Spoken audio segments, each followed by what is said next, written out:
In the face of the pain, in the face of the chaos, can you totally tell yourself that you are happy? If you are happy, it means that you are probably part of those who are benefiting in one way or the other. And when I say benefiting, I'm saying financially or in kind from the insecurity that is going on in this country. Now, I for one am not happy, and that's why we will talk about this insecurity and make sure that we bring everybody involved to book, because there is a constitution and we want to believe that this constitution works. And I also want to believe that we have a judiciary that is equal to the task, or so to speak. I mean, let justice be affordable and accessible to the poor, right? And remember, some time ago, the president had said, let the poor breathe. Could this be part of his mandate and mantra to ensuring that the Nigerian on the street, in the street, can still be able to live with dignity? Well, this is welcoming you to Eagles Morning Rises Breakfast Show, and this is the Eagles Outlook, where we talk politics and current affairs. My name is Udwak Daniel, and without further ado, let us jump into the discourse for today. I mean, just yesterday, we saw on the front page of Nigerian newspapers the fact that insecurity has no face. It doesn't know tribe. It doesn't know religion.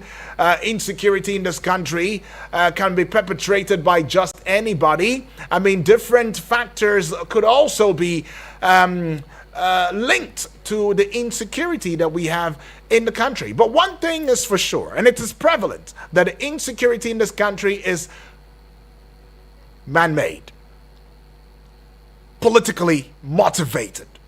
It's just what it is. I mean, we'll just call it by what it is. It's politically motivated. It might have some religious strands here and there, but no, it is politically motivated. And it is with the purpose of turning us against each other, whether in view of our ethnicity, tribe, language, tongue, or religious beliefs. That's what it is meant for. And if we must tackle this, we must tackle this head on. And why am I even bringing this to your eardrums? It's because only recently did the DSS arrest alleged arms manufacturer Musa Abubakar, fueling violence in Plateau State. So just before you say, oh, this is Muslim, there is also, in the same vein, the arrest of a Catholic priest after an intelligence-led operation uncovered his alleged role in supplying assorted firearms to criminal bandit groups operating across Plateau and neighboring regions. So you see what I'm saying? It's not an Islam or Christianity conversation. No, that's not what it is. It is the fact that these bandits, terrorists, have gone on a spree to unalive Nigerians.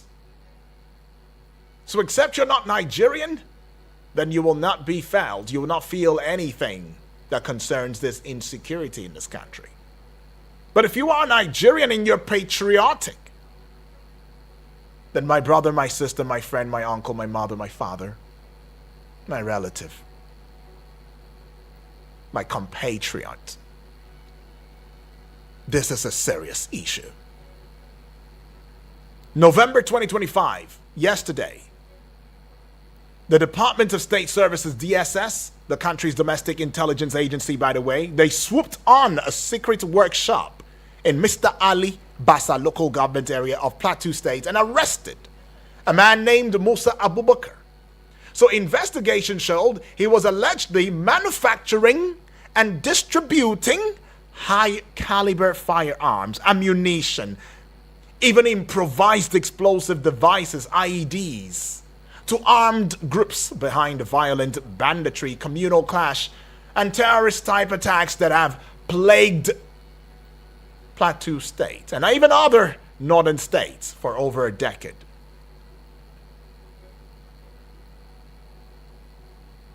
We also saw the Catholic priest who was also doing the same thing as Musa Abubakar does. Supplying assorted firearms to criminal bandit groups operating across Plateau and neighboring regions. I mean, the cleric was reportedly coordinating the movement of high-grade weapons used basically in violent attacks, used for operational kidnappings, even raids on rural communities. Now, these arrests have sparked concerns among residents. It has triggered something on the inside of me. I don't know about you. With officials, they are stressing investigations are ongoing. Government is saying, oh, we condemn all of these attacks. We don't like these. Governors are making very big and high statements right there from their high horses.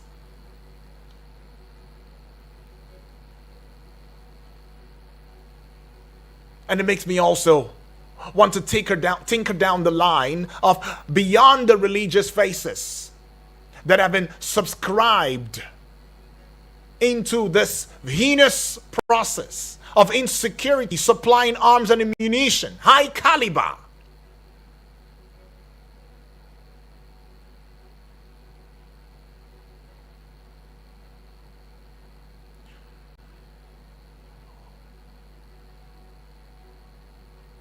What about even officials, government officials, military personnel, police officers who have also subscribed to it?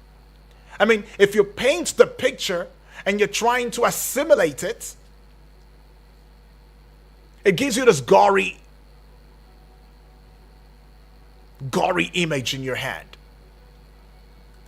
And it makes you wonder, how much have we done to indeed tackle insecurity in this country? Have we even started? Have we even scratched the surface of even doing?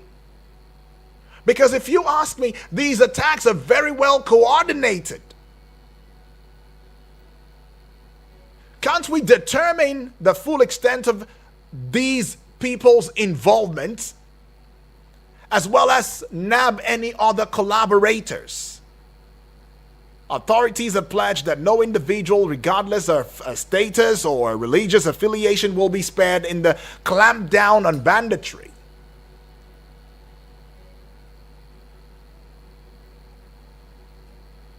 But is the crackdown on illegal arms networks in the Middle Belt enough when there is no jurisprudency, when there is no judgment, when there is no punitive measure, when there is no justice in the end? And that's what Nigerians are asking. So you crack them down, what is next? We will be joined by a security expert, and you know him already. He's already homely and family-like.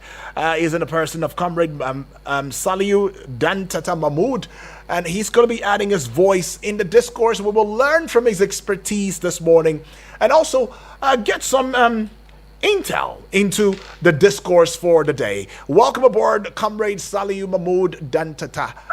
Welcome aboard this morning. Thank you very much, Edward. Right. Pleasure joining you. Awesome. On your wonderful radio station. Indeed. Appreciate that. I mean, comrade, it's no news anymore. The fact that we have come to understand that the killings of Nigerians or the deaths on the unaliving of our fellow compatriots knows no religion or tribe. Because first off, we have seen Musa Abubakar, who has been who owns, so to speak, some sort of a stall or a factory that produces arms and ammunition given to all of these terrorist groups. And on the flip side, we've also had a Catholic priest who has also been complicit in the same act. High caliber weapons sent and distributed coordinatedly to terrorist groups.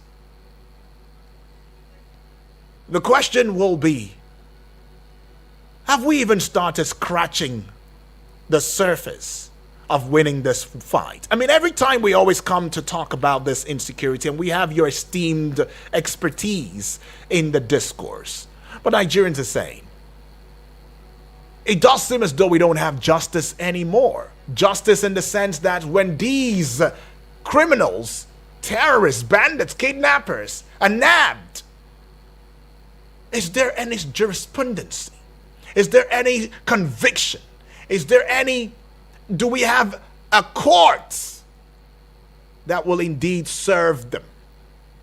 Because recently even Mr. President had said, oh, judges make justice affordable to the poor and accessible. And many have argued that if Mr. President didn't see a fault in the justice system, he wouldn't have made that statement, especially coming from the number one citizen of the country. Have we touched the scratch yet? From your own point of view, where do we go? Thank you. Thank you very much, Mr. Uduak. You have opened a very good background to all this. Beyond just the two sides of faith you mentioned, there were also times where cyber military officer was caught with arms in Yaradua barracks in Zuba, given to non-state actors, including retired deputy superintendent of police and host of others. The issues are in the society where you place materialism above legacy and integrity. This is what you see. At the time corruption started, people who had foresight said, envisaged us getting into this stage.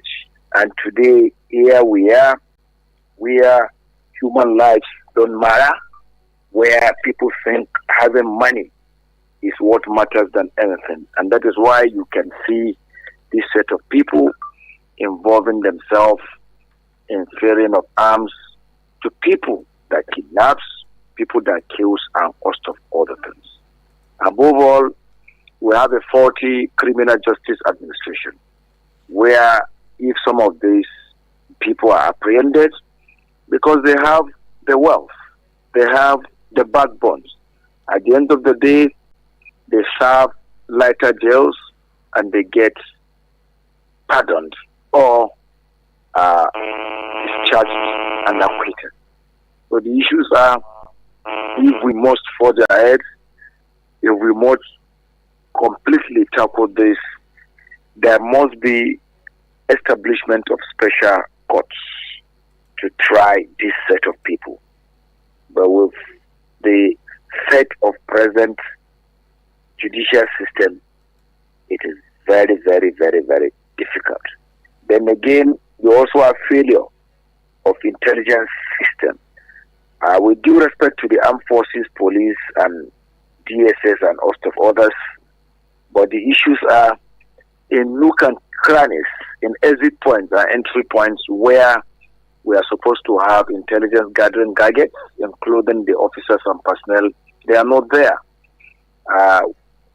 Sometimes you cannot rule out shortage of manpower, in view of why we've been advising the government that in the situation where armed forces, police, DSS, paramilitary are lacking of adequate manpower, what you do is you give room for that mass recruitment. But what do you find? You find out at the end of the day, able-bodied, mentally fit, academically fit youths are disqualified because they don't have godfathers, they don't have important people backing them, giving them covering notes. This itself has been affecting the security circle. If you can recall of recent, the Correctional Service, Immigration, Civil Defense and Fire Service Board announced recruitments. They brought out names for examination and they're already writing exams. In a normal situation where most of our border areas are facing shortage of manpower our custodial centers, our fire service stations, and also the civil defense that are in charge of protection of critical infrastructure. What you do is, provided those applicants don't have mental disability or also, but you give them that mass recruitment to fill in the gap. That what do you find? They tell you budget is low, appropriation is not meant for this, and you have appropriation to buy latest Land Cruisers for House of Rep members, senators, including local government chairmen, ministers, governors, Mr. President, DGs, executive secretaries, managing directors, and permanent secretaries. I think we need to think right that without security, we cannot have things well. So no matter how much you appropriate for procurement of modern gadgets, without adequate manpower, you are missing it out. And that is why you see fearing of weapons, arms, and armament, which is called proliferation of arms, is on the increase. Because these bad acts that engages in this already knows the weaknesses, that there is no adequate manpower. Let me give you an example. Most transportation that goes from one place to the night, if you check every 20 of those vehicles, there is 5% of inimical things they are carrying. Who checks them at night? When you are driving, even if you have the security agencies on the way, they are not that, they don't have that number to be able to stop every vehicle, every lorry that is coming from Lagos, Calabar, Enugu, Oshogbo, Kaduna, Kano, Jigawa, Maiduguri, Gombe, Bauchi, Delta, Bayelsa, and also of other states. So I think in the first place is we must fight this menace. We must increase the manpower in the armed forces, police, DSS, and paramilitary. Go to even NDA, go to police academy. You'll find out that the process of getting people enlisted is so tough, where it is not your performance that matters. Sometimes it is the covering note or who is backing you. So I think we need to do something in that direction. Then, like I mentioned, we have a 40 criminal justice administration. The Chief Justice of Nigeria has been promising we are going to do this and that. Anything related to people fearing arms, kidnappers, bandits, and insurgents, there should be special courts to give life sentence or firing of this type of people at the firing squad. Right. This way is going to discourage a lot of them into going to do that. Provided it is not done, they will say, when this class A did, nothing happened after all, went to jail and came back, or the case never saw the light of the day. Then it motivates other unscrupulous and undesirable elements to do this against the state. Right. Well, you've mentioned quite a number of things. You've mentioned capacity, that we are lacking capacity in terms of manpower.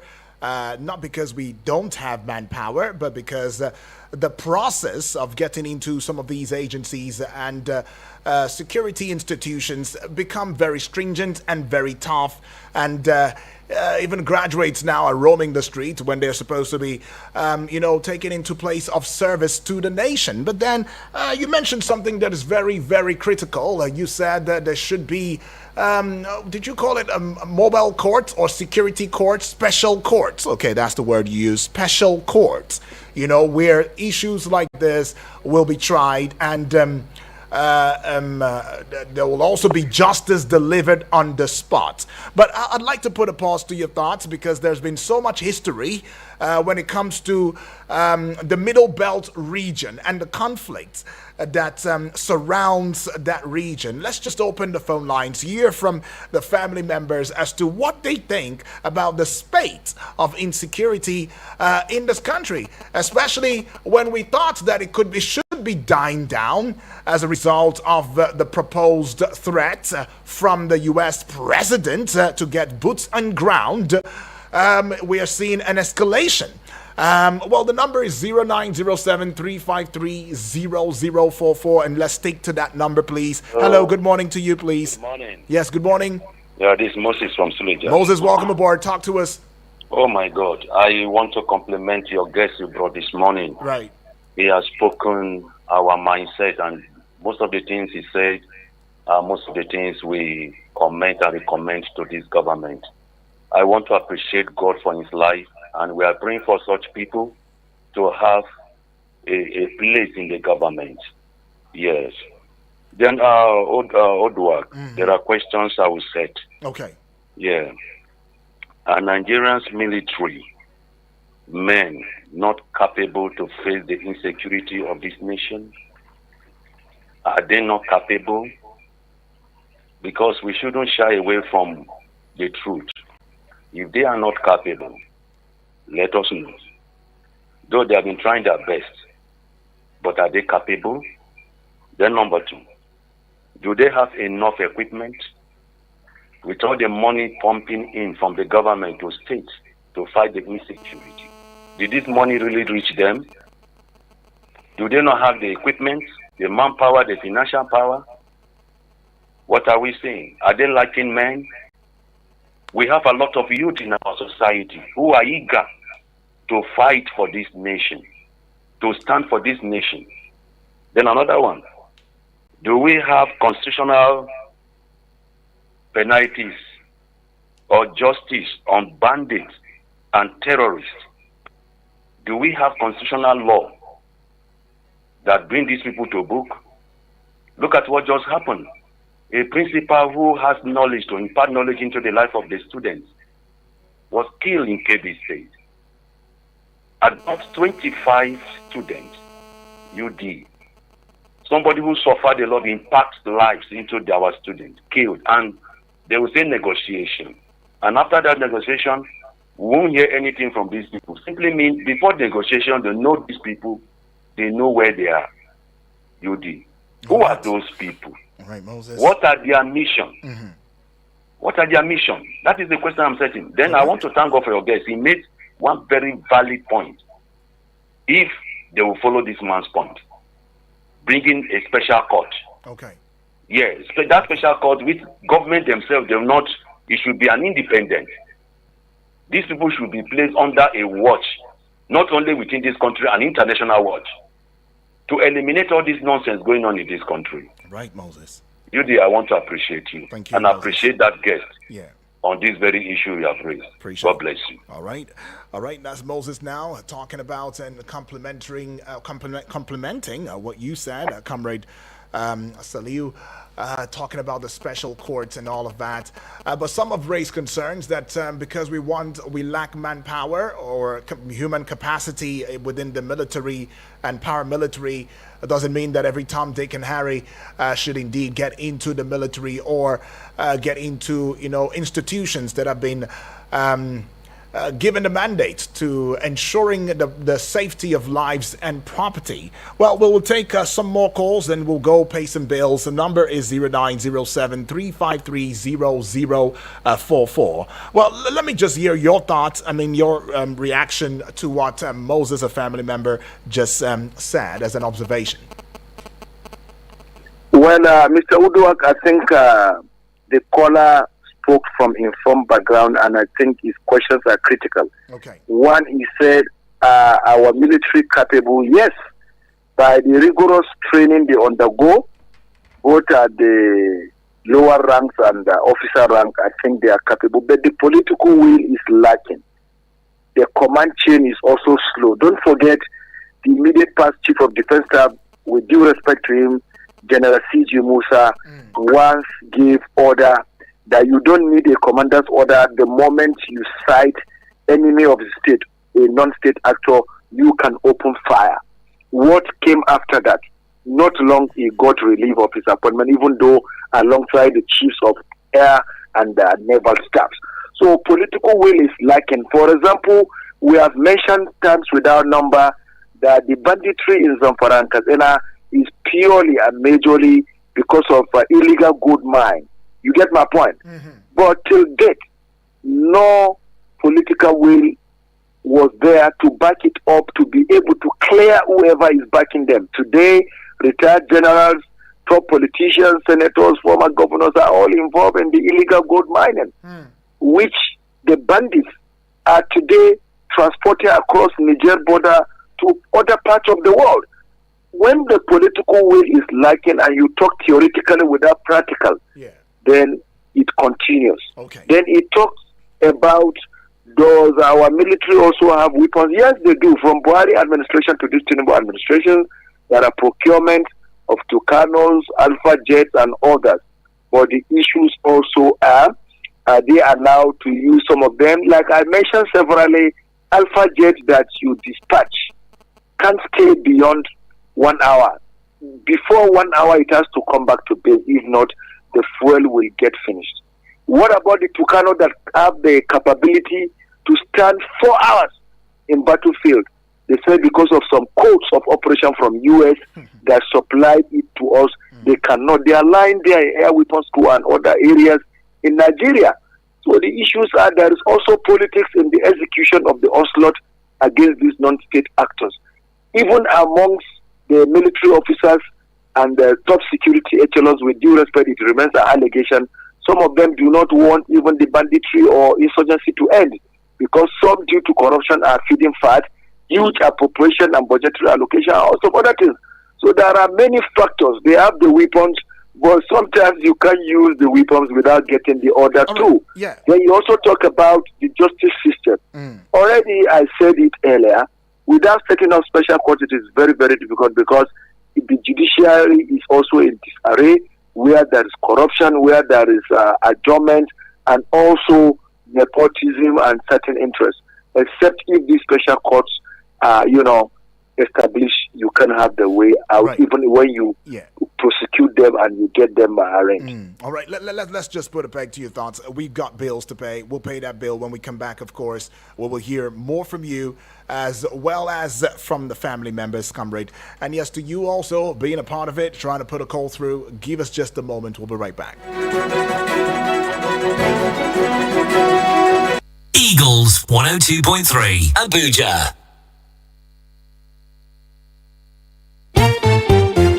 Any motor where you dey drive, you need confirm protection, no. For your engine, no. Make it mobile, no. Make it mobile, yeah. Anywhere you dey, your motor deserve to be number one, yo. Make it mobile, no. Make it mobile, yeah. Mobile carry the go. Make everybody join me, say. Make it mobile. Make you go with the best. Make it mobile. Power Homes and Shelters Limited, a real estate company. We be Baba for properties. Our properties not your best. Please listen to this important infomercial. It's Powell's time on radio.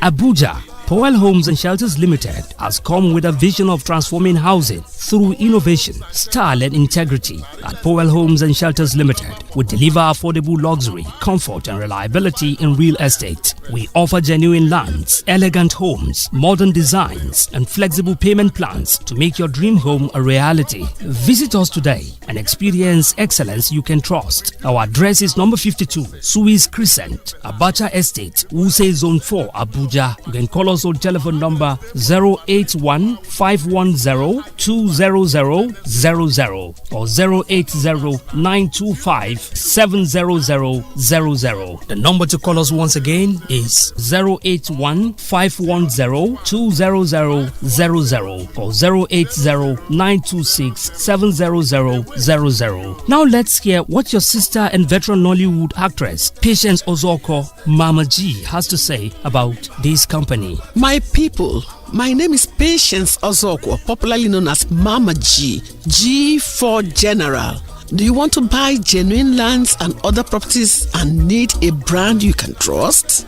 Think Powell Home and Shelters Limited. With a reputation built on honesty and reliability, we ensure your investment is secured. Our team of experts is dedicated to providing personalized service tailored to your needs. Join countless of satisfied customers who have found their dream properties with us. For inquiries, please call 0815 102 0000 or 0809 257 0000. We can get you property from any part of Nigeria. Think real estate, think Powell. Thank you, Mama G, for that wonderful talk. Remember, our office is at number 52, Swiss Crescent, Abacha Estate, Wuse, Zone 4, Abuja. We also have branches in Enugu, Owerri, Oka, and Asaba, and Nairobi. Think real estate, think Powell. Powell Homes and Shelters Limited, a real estate company. We be Baba for properties. Our properties not your best. Invest your money. Eagles 102.3 Abuja. Things they happen for our community, eh? Now I can recoup back all the money I have spent on this annoying family. Hey, yeah. That woman own don't finish. My dear, let's go and greet them, okay? Hey! Join Media Coalition and Awareness to hold trafficking, MICAS, on I Wish I Knew radio drama and program every Saturday at 10 a.m. on Eagles 102.3 FM Abuja. Join us to kick human trafficking out of our society. I Wish I Knew radio drama and program is brought to you by MICAS and funded by the Ministry of Foreign Affairs of Denmark.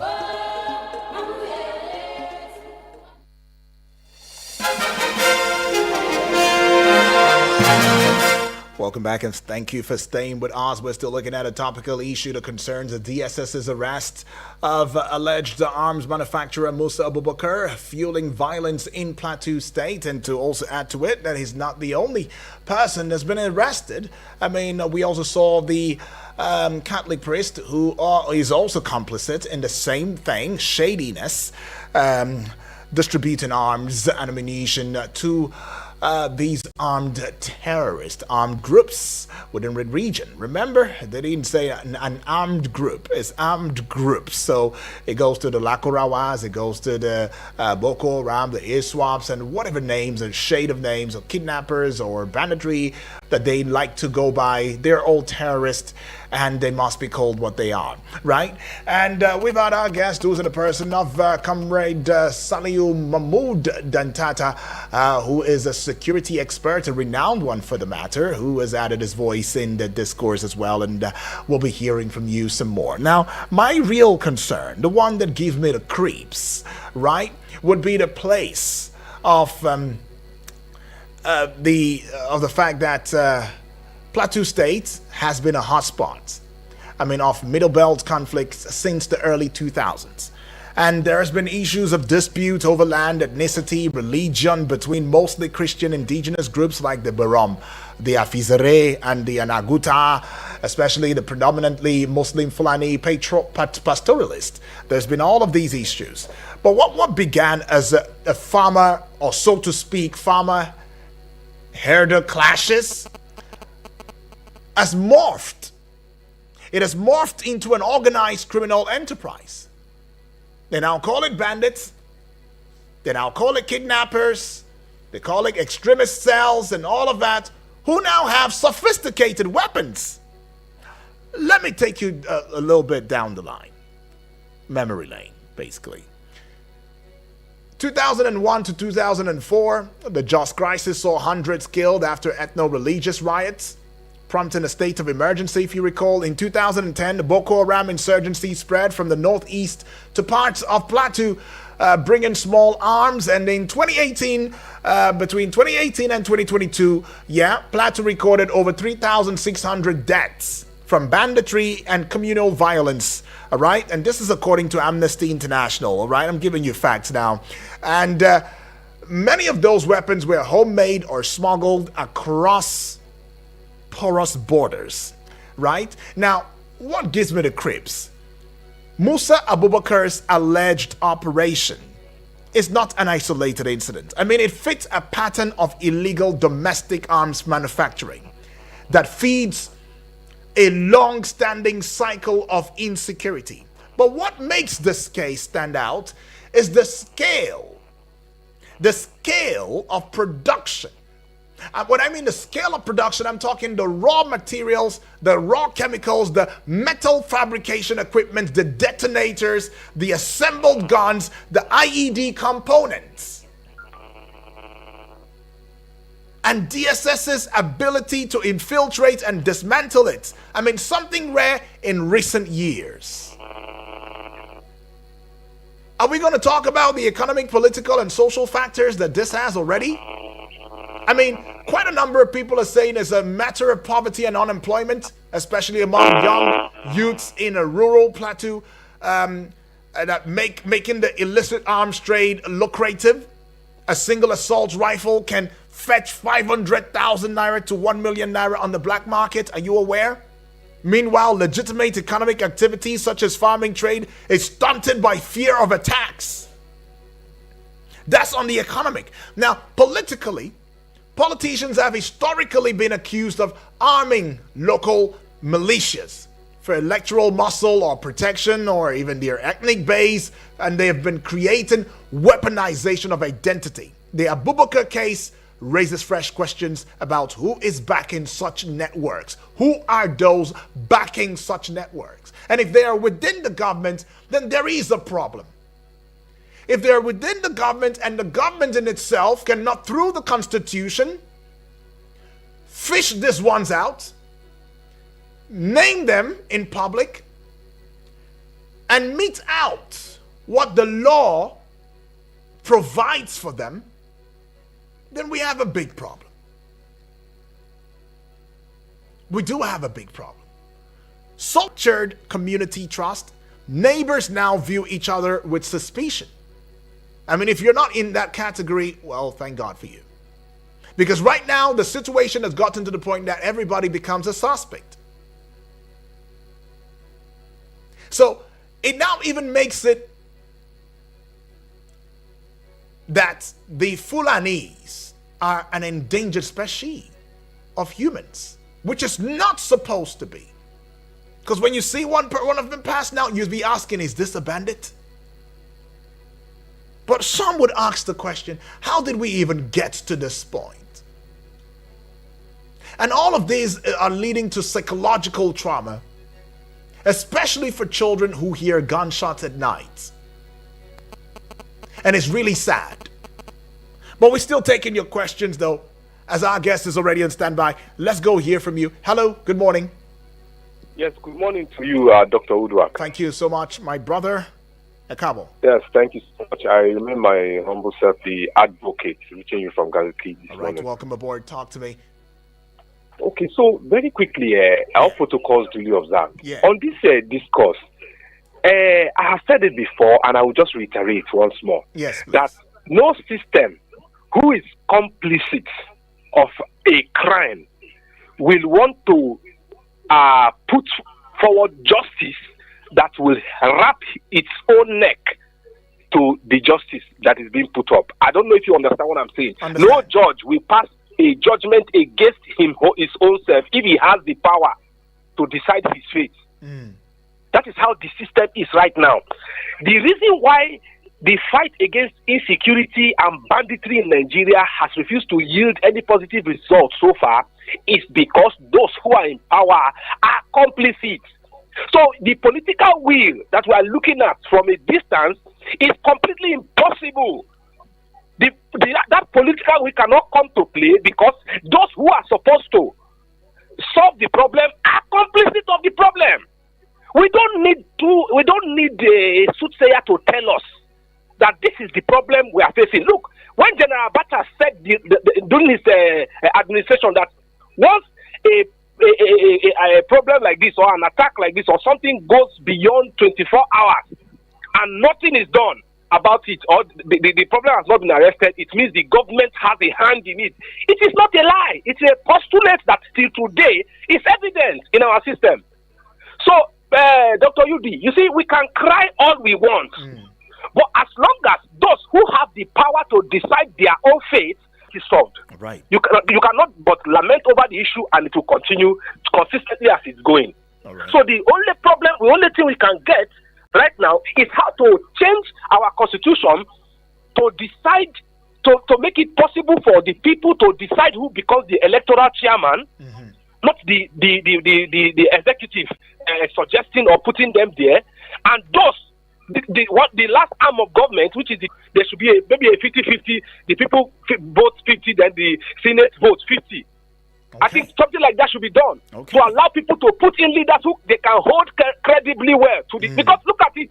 Look, in just, thank God you mentioned just about 5 to 7 days. Sorry, I'll round up now. Yeah. 5 to 7 days ago, in Jos, I have a video on my phone right now. If you want, I can send it to you. Where bandits arrested people who went to their farms to harvest and used a rocket launcher in their hand to break these people's head until they bleed to death. Very gory video. If you want to, so these things are happening almost every day, and it's not even captured in the national news. So this is what we are saying. People are dying on a daily basis, and we need a solution. All right. Thank you so much, my dear brother. Thank you, my advocate, right there. Put his voice out. Well, Comrade Saliu Dantata, please, I'd like you to, add your voice to this, especially with the concern that has to do with illegal arms manufacturing and banditry, stalling economic development investment in not just Plateau State, but in the North Central region, and give your final thoughts, to this. Are you with me? Yes, go ahead. You see, sometimes it is good to talk as patriotic Nigerians. Okay. These issues are not peculiar to North Central alone. Northwest is facing it. Northeast is facing it. Same way Muslims are losing lives, same way Christians are losing lives. Are you getting my point? So it is very, very important we remove sentiment out of this. One, economically, we know most of these affected states are losing more than enough, where even farmers are unable to go to farm. Look at the United Nations observation of recent, where they said in some countries, including Nigeria, I think Haiti and other countries are in it, where they said because of insecurity, there is going to be problem of food security. Because without security, there can't be food security. How do you go to farm? How do you get things across? So the issues I'm trying to say here are this insecurity, even though the federal government is putting on its best, citizens' contribution is also needed. Because some of these non-state actors sometimes live among us. That's why most of the times when Air Force wants to go for air onslaught, they take into consideration these people live among the civil populace, innocent people. So that they won't go and have casualties. So the issues are collectively as citizens too, we must also discharge our ownership involvement role, where if we know them, how they move the markets, the times they come, and we give privileged intelligence information, even though sometimes the bureaucracy in the security circle is also difficult. Because I can also give you even an example in Abuja here. I go to DSS headquarters in Aso Drive without much orders.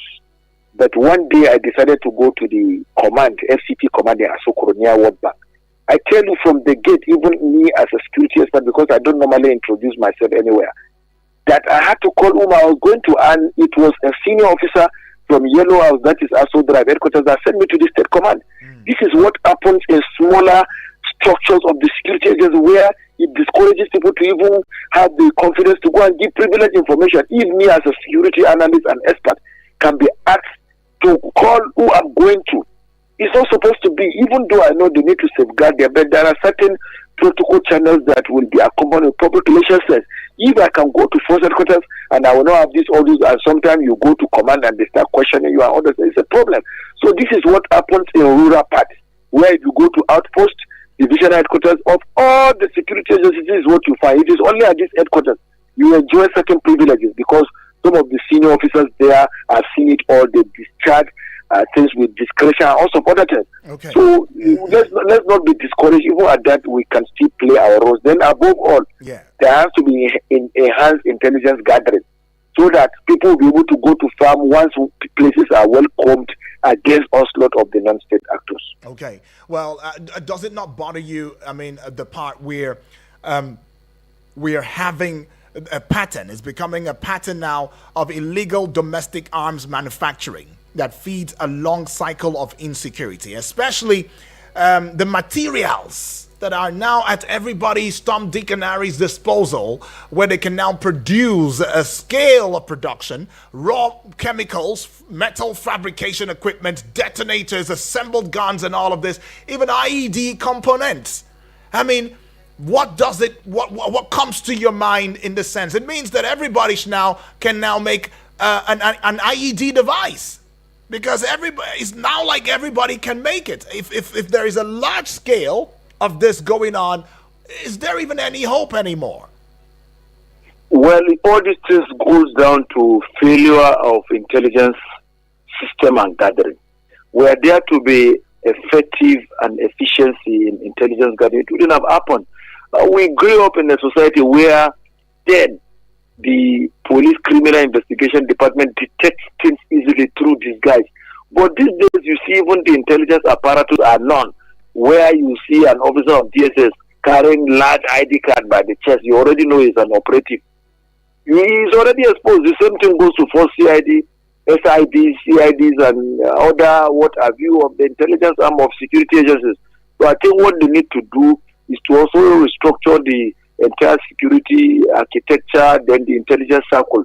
Then rather than serving with governors, presidential villa, diplomatic mission, and what have you, post these people to remote areas, because most intelligence operatives are not in remote areas, as I tell you. Okay. If you also other things. So I think a lot needed to be done in this aspect. Okay. All righty. Thank you so much, though, Comrade Salim Mahmoud Dantata, for adding Thank you voice very in the much. Thank you. discourse. Thank you very much. Appreciate. Well, this is where we call it a close. But just before that, we see a message from Joseph from Jahi right now. Says, let me come in here because of narrative. The killing in Nigeria is politically motivated. Yes, but 89% of killing is Christian genocide. UD, I started business here in northern Nigeria from grassroots, meaning I tour every part of northern Nigeria. Let me open your eyes. If you open a business in north and it happened for one of your workers is of the other religion, I guess, involved in wrongdoing at your business place, and you decide to report the matter to the community chief, UD, I promise you, you will not get justice. In front of you, the community chief in the north and judge that will judge the case in Hausa language, and they will later use English language to tell you the outcome. So whether the killing is politically motivated, I tell you the truth. The truth is plummeted to Christian genocide.